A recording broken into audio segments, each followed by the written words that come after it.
Bueno, pues vamos a terminar ya con la última misión del juego. Show me what you've got concealed. A ver, ¿a qué viene eso ahora?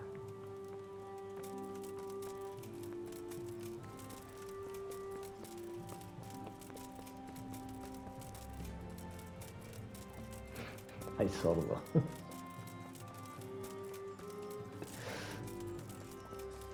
Hostia.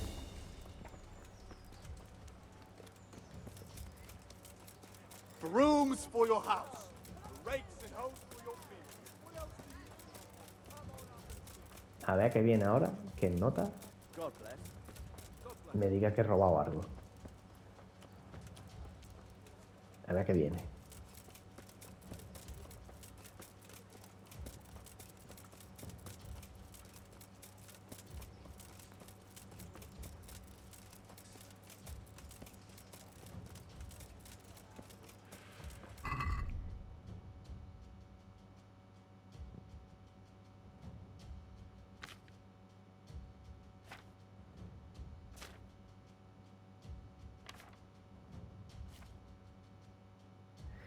Vamos a esperarlo, a ver qué...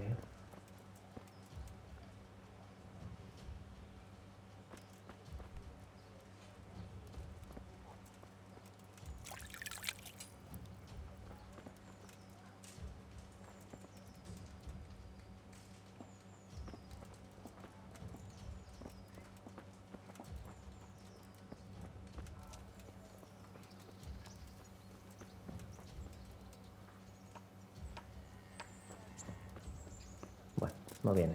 Al final me lo...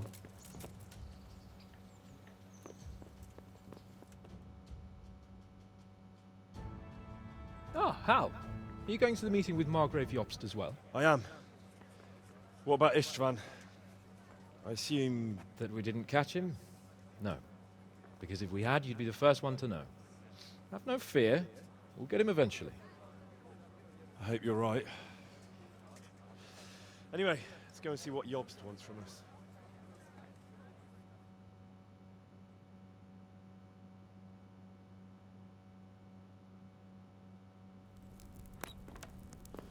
My lords, Christ's blessings on you all. And on you, Lord Capon. And this is my son, Henry. I didn't know you had a son, Sir Redzig. It came as a bit of a surprise to young Henry, too. This gentleman here is John II of Liechtenstein, a member of my council. I'm honored, gentlemen. Come join us. Margrave Jobst was just about to tell us the reason for his visit. Your Grace.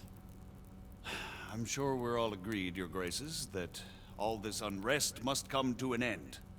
This kingdom needs a king. Question is, which king? My cousin, Wenceslas IV, who is being held in captivity. I have to confess, my lord, that your answer surprises me a little. If I'm correctly informed, until recently you sided with your other cousin, Sigismund. That I cannot deny, and I have always stated my position plainly. But times have changed. How have they changed, Your Grace? Sir, there is one thing on which we undoubtedly concur. That King Wenceslas, unfortunately, did not inherit his father's gift for governing.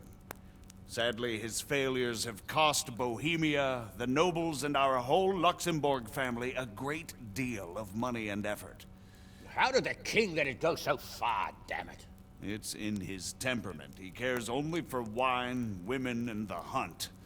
A king, in fact, who never wanted to be king. Then why didn't he just let his brother have the crown?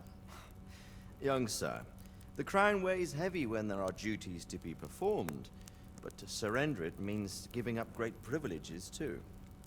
But he did surrender power to his brother. When things started getting out of hand, Wenceslas appealed to Sigismund for help in restoring order. What, you're saying Wenceslas has invited him here? This is starting to make my head spin.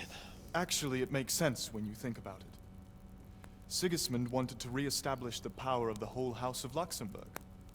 He thought if he helped Wenceslas win the imperial crown, in return his brother would help him become the king of the Romans, and leave the actual reign of Bohemia and the empire to him.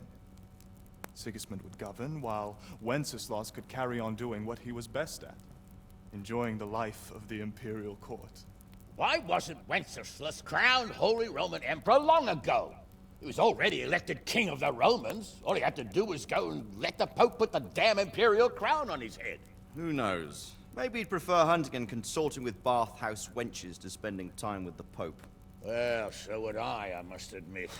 Sigismund's plan seemed sound enough, but it didn't quite work out, did it? It worked for a while. He and his brother reached an agreement. Sigismund took over administration of the kingdom and began planning Wenceslas's journey to Rome for the imperial coronation. But then Wenceslas realized he would just be a puppet with a crown. I must say, Margrave Jobst, Wenceslas and Prokop behave rather like naughty children in need of a good clout about the ears. Sigismund would agree. He was already planning his rule of Bohemia, and all of a sudden, the rug was pulled from under him. I'd say he lost his patience and decided he'd drag Wenceslas to the coronation kicking and screaming if he had to. Just like a naughty child, as you say. So he abducted him and your brother Prokop too, if I heard correctly. Correct. And you helped him do it, if I heard correctly. Yes, your graces, it's true. I was there when Sigismund abducted Prokop. I thought everything could somehow be settled, that we could make my brother see sense. But Sigismund just wanted to put an end to the dispute once and for all, whatever the cost. There was nothing I could do to stop him. And that's one of the reasons why I'm here. The worst of it is that it was all for nothing.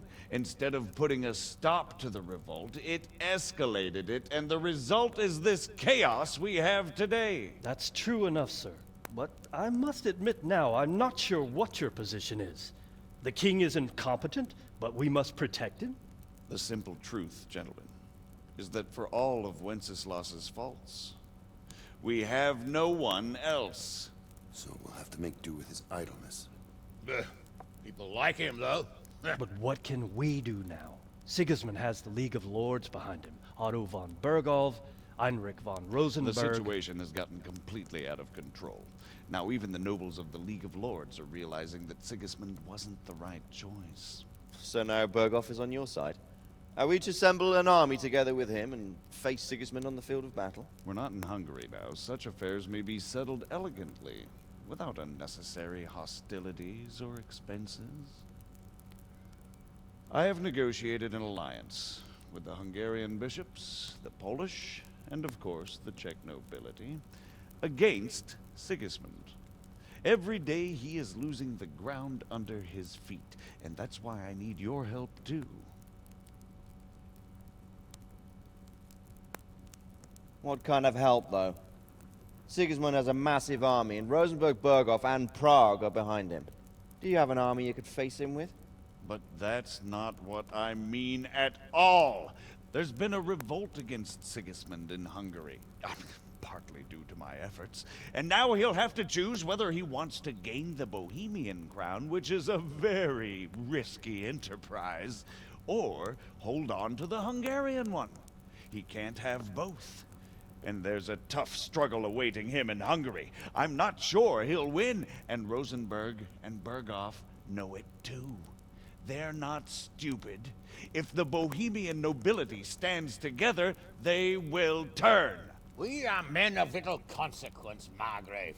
Radzig here lost everything because of his alliance with Wenceslas. Sir Divish came within a hair of the same fate. Even Rattay is defenseless against Sigismund and the League of Lords. What's more, your grace, King Wenceslas languishes in captivity in Vienna. He can't rule too well from there. And what do you propose? To sit with your arms folded till the Bohemian lands are turned to ashes like scarlets? We have to put a stop to this senseless war. And do you know, sir, what the true position of the League of Lords is? I'm not on the best of terms with them at this moment, so you'll have to ask them yourselves. Yes. Why not? I'll go and visit Bergov at his castle and we'll see what he tells me. You know, that's not such a bad idea, young sir. True. Though a little risky. I doubt Berghoff would harm a blue-blooded envoy. And you can find out what he has to say about developments and what the League of Lords is planning. Then we'll decide what to do next. I'll help you compose a letter to him. I'd like Henry to come with me. Why not? He's proven himself an able investigator, and he'll also be a good bodyguard if anything should happen. And I'll send Sir John here to Kuttenberg to be my eyes and ears there. I believe both your reports will help us get a better grip on the situation. When can you set out? Just as soon as I've packed my things. Excellent. Margrave Jobst and I will draft a letter. Get ready, and we'll meet back here.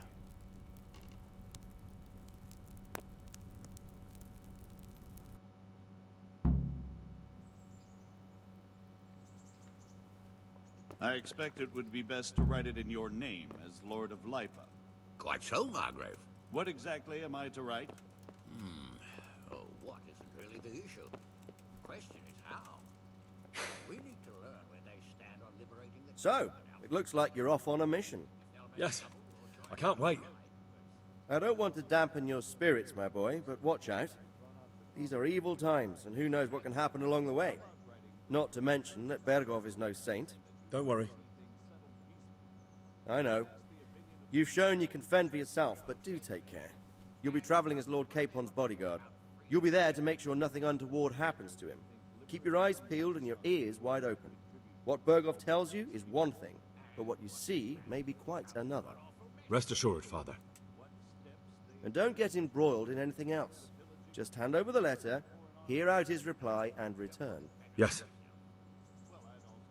Very well. Bergov is at Trotsky Castle. I think you'll find it quite an eye-opener. It's one of the finest castles in the land. It's 3 days' ride from here, so unless you hit a snag along the way, you'll be back soon enough. Any questions?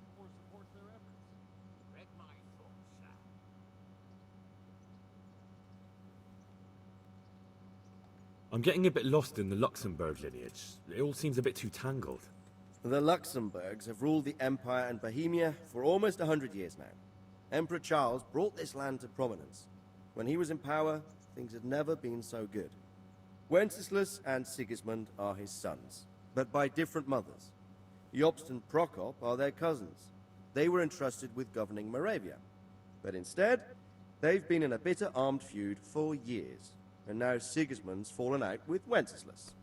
Wenceslas also had another brother, the youngest, John of Görlitz, who was most probably poisoned. They seem like a hot-blooded lot. It's hard to keep up with their affairs, since they tend to change their alliances from one day to the next. Who is he really, this Jobst? The cousin of King Wenceslas. He's the Margrave of Moravia. I admit I don't know what to make of him myself. Until recently, he was allied with the League of Lords. For a time, he even served Rupert of the Palatinate against the king. And now suddenly, he's reversed his position. I don't know what led him to do it, and one can't help being suspicious. It's best to keep a watchful eye on him, but he really is the leader of the resistance against Sigismund these days.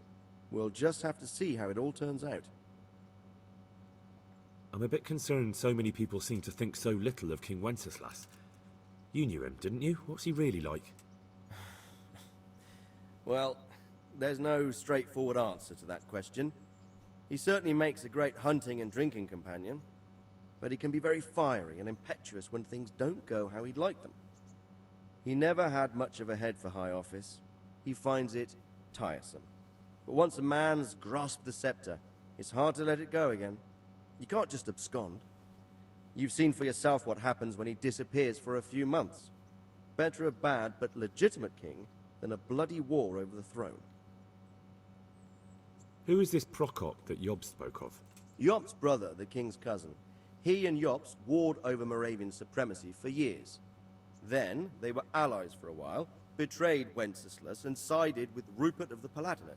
But after Sigismund abducted Wenceslas, Prokop fomented a revolt against him, and Sigismund had him captured.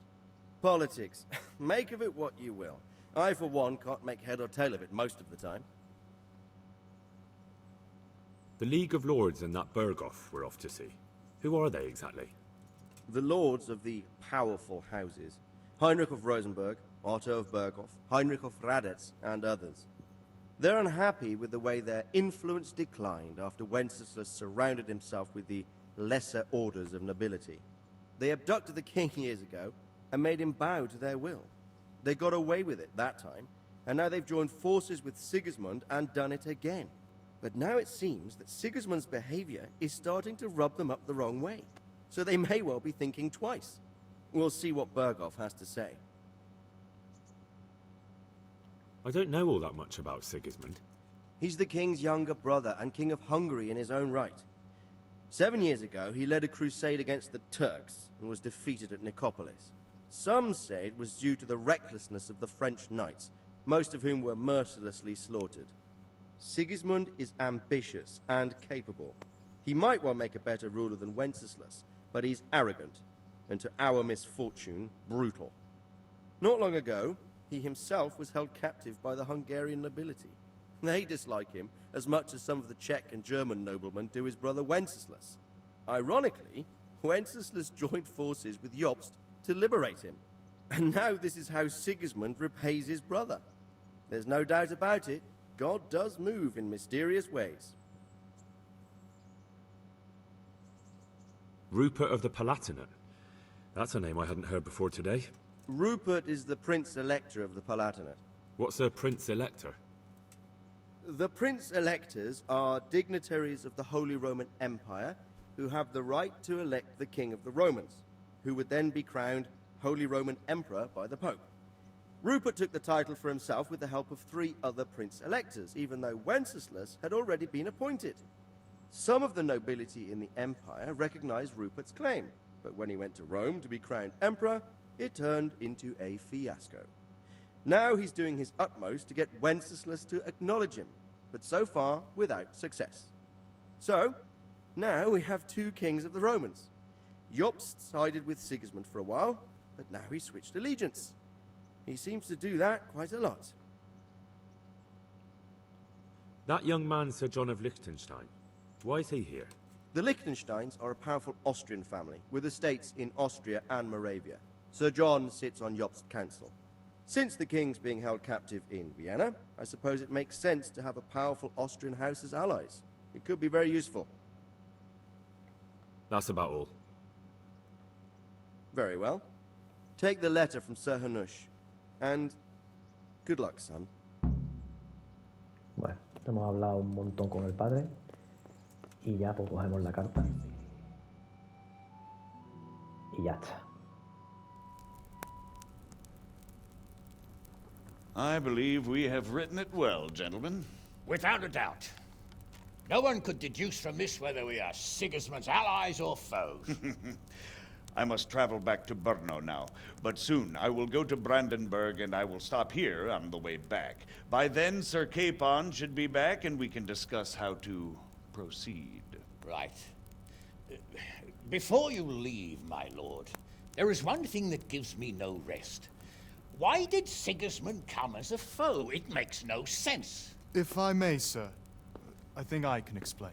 Oh, please enlighten us, young sir. I live not far from Hungary, where Sigismund reigns.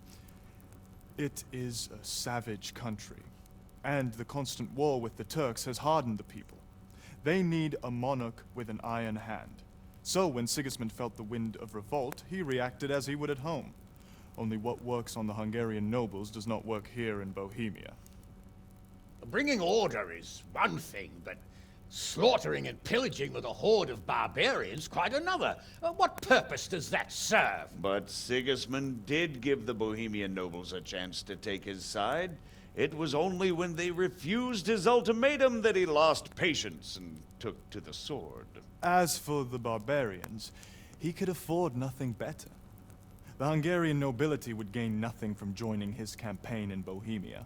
He didn't have enough coin for a regular army, and so he recruited the Cumans. What he does not pay them, they make up for in plunder. But in the end, he didn't have enough to even satisfy the Cumans. That's why he raided Kuttenberg and Skalitz. He wanted the silver. That makes sense. My lords, how's the letter coming along? It's done. Then we can be on our way. Now remember what we said, boy. All you have to do is deliver the letter, listen to the answer, and come back here. Don't provoke Berghoff in any way. Provoke? Me? Never, Uncle. We'll be back in a few days. Farewell, your graces. Come, Henry, my men are waiting. I wish you Godspeed. Como que lo de Scali fue un daño colateral, básicamente. Por los tejemanejes de los reyes, esto.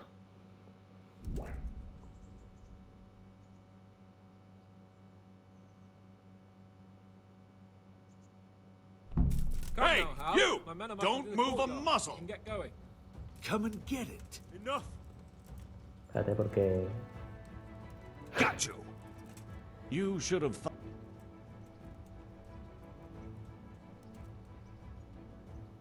Damn it. Here's your court. All right. Pagamos la multa y nos quitamos de problemas.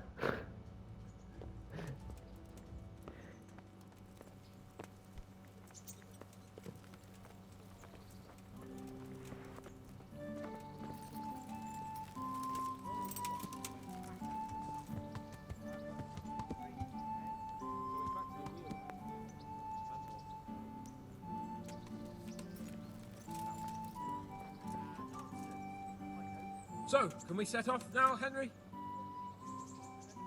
Of course. I can't wait. So, to horse! The Lord of Berghoff is bound to be waiting us eagerly.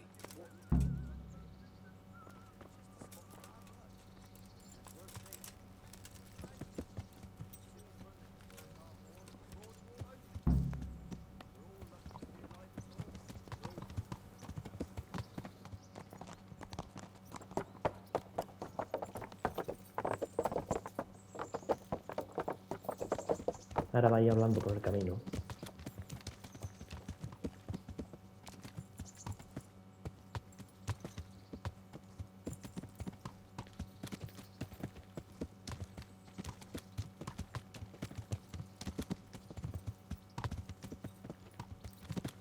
Pues esta es la fase final ya. Vamos al epílogo.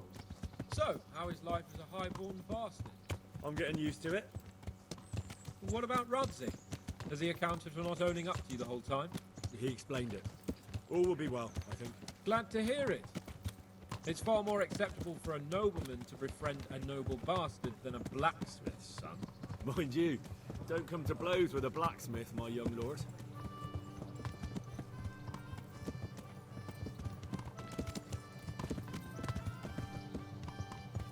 What do you think about Sir Jobst and his plan?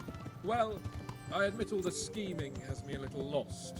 I thought Sigismund was the devil, Wenceslas a martyr, those on his side the heroes, and those against him the villains. I believe we'd rescue the king and all would be well again, but now it looks a lot more complicated. Exactly. I didn't expect the noble lords to be as noble as the angels, but I hadn't expected such a sewer. They behave like children.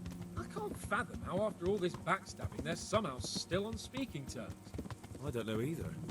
Beggars belief.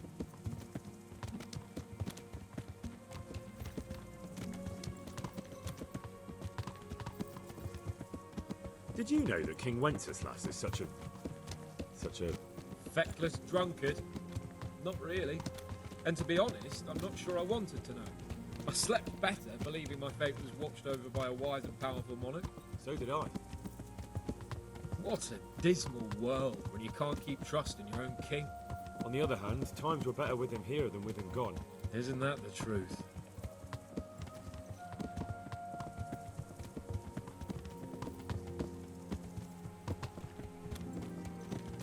What do you think of Sigismund? If I were him, I'd have had enough of my brother even sooner. But he's a monster. Look at what those hordes of his are getting up to here. What he did in Skalitz. True enough. On the other hand, if Wenceslas and Prokop hadn't double-crossed him, none of this would have happened. No one forced him to burn Skalitz. That's a fact. But he couldn't let him shit all over him either. Not that I'm defending. He's a weasel. No doubt about that. Whistle. Whistle, whistle.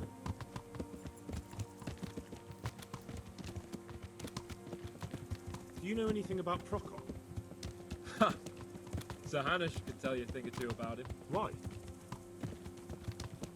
Last winter, a certain Sir Jan Sokol of Lamberg, a well-known knight, or robber baron to some, tried to occupy the city of Iglau, which was on the orders of none other than Prokop. And what has that got to do with Hanush? Well, he was there with him. Of course, that's not something to brag about in front of Jobst. And what was it all about? They wanted to occupy a city that was on the side of the League of Lords, but despite there being several hundred strong, they didn't take it. For one thing, they couldn't get past the Iglau women, with their pitchforks and cauldrons of hot water. I would never have thought of Sir Hanush as such a rebel.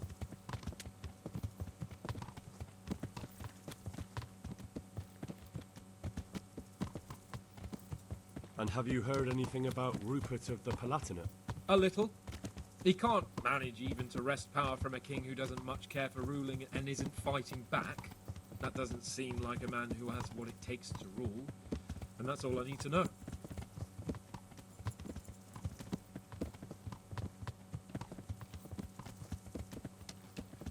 Ya creo que dejan And de that hablar. Berghoff No, we're no. going to see. Do you know anything about him? I haven't heard much good about him, but I have a feeling that some other nobles are quite in awe of him. And his castle is apparently quite impressive. I'll be interested to see for myself.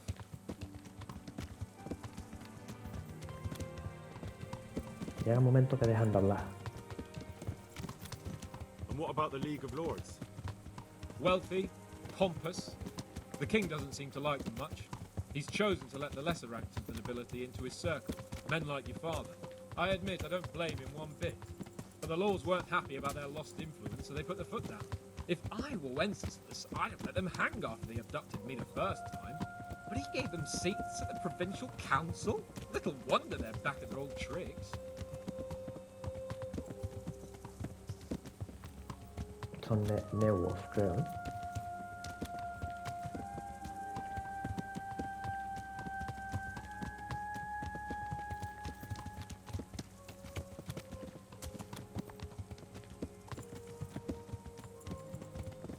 Sí, Neowolf. Porque hay que salir por la derecha.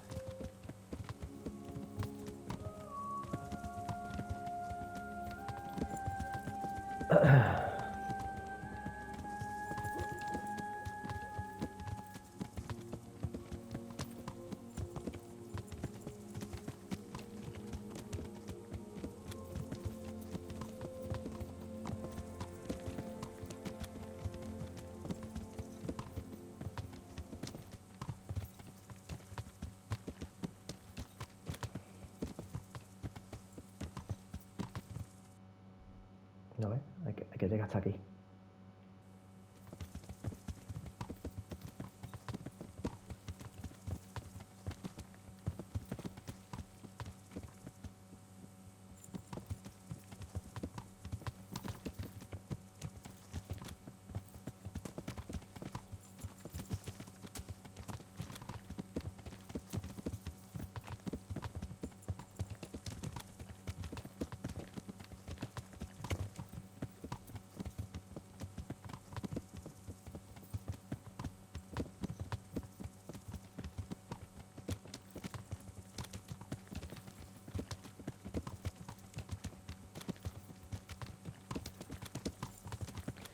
Pues este es el último vídeo. Ahora cuando se baje del caballo, hablamos con él y ya se termina el juego. Acabo de ver que va a salir una versión mejorada para Play 5 del juego, pero claro, yo también lo pasaba, ¿vale? Yo ya lo dejo así. Este juego ya le dedicaré a otro. Y ya jugaré al 2 más adelante. Vamos a descansar un poquitín del Kingdom Come. Ahí está el campamento.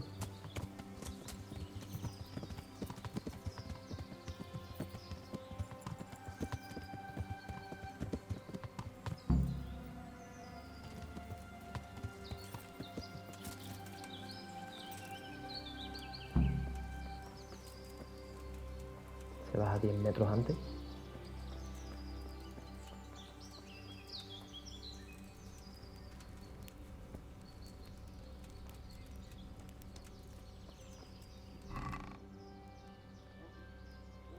Un montón de...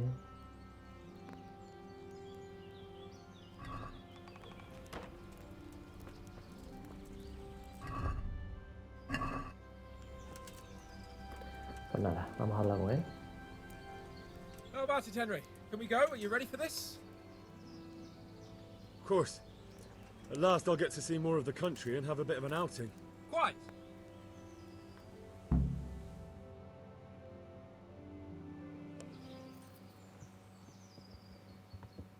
Let's get to it then.